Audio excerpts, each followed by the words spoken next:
trong kami mitlang kabautyan Sharum Shanim Kikenhot Kisoro Christmas Kiingbat Kisem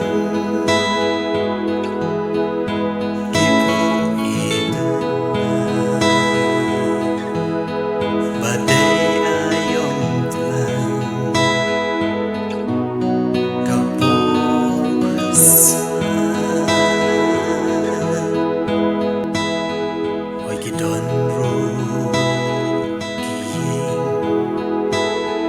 ki bajao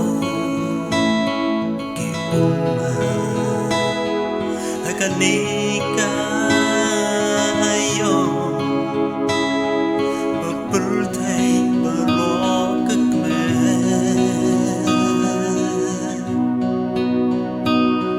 ki jangan do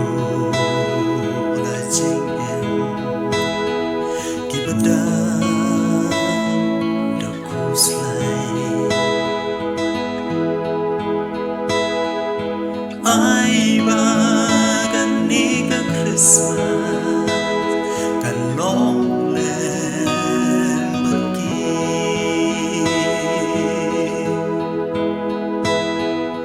Ai ba kan ni ka Christmas kan long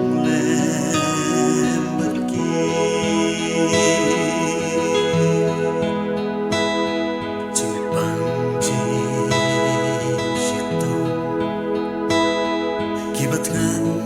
matpagula Hakanika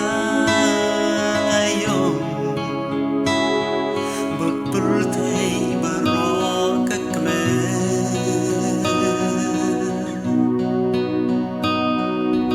What kuslay What dojing kermen Utray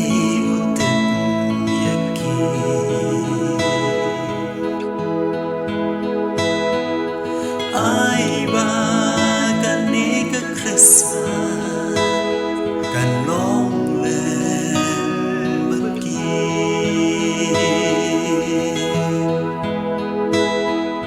Ai ba kan ni ka Christmas